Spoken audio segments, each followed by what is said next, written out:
In the polytunnel, we have sorted out like a shelf, so we've got an extra 2 shelves in here.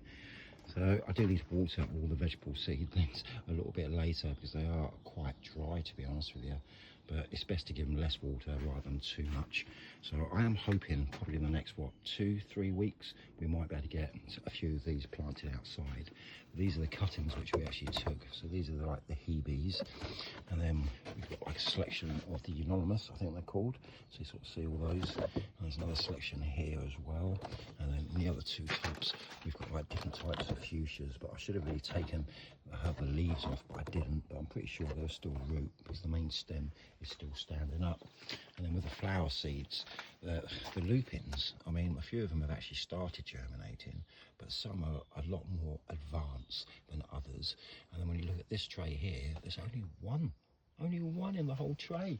So, and seeing, I forget the name of these, each something, so I do have the tickets inside, but out of the whole tray so far, there's like 2 plants there, and that is it, which is quite peculiar really, but it might be the same as the courgettes. Might just have to wait a little bit longer. And then we've got this other variety of flowers as well, and you can see that every single tray they actually have seedlings in, so I will have to repot these up probably next week. And I've got those recyclable like cardboard pots which I'm going to use, and then that way, you know, once I get some 2-litre pots, we can just plant the whole thing into the 2-litre pots itself. But on the lavenders, there's not one single seedling yet, so hopefully they shouldn't be too long. But you can see the cornflowers now are getting quite big, so they're going to stay in these pots probably for like another 7-8 weeks. And then, like I say, I want to get some 2-litre pots and then just pop these on. But I'm hoping that these are going to be the first batch of flowers that we can actually sell at a car boot sale next year. And I just want to check the sedums now, just to see if they got roots on, and if they have, then I can stick those with the rest of the plants. But it is all looking quite nice, it is. So I'm quite pleased with it all in all. So I have been told there's a place down the road where you can get 2-litre pots quite cheap.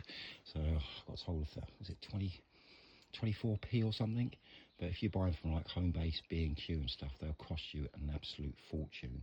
And considering that I'm giving the pots away, then I need to buy them as cheap as possible.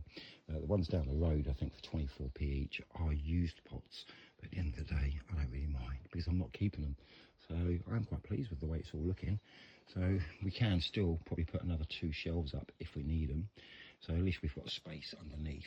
So once the flowers do get like big enough, we can store all those like main flowers on the bottom shelves and just keep all the seedlings on the top ones away from the slugs as much as possible.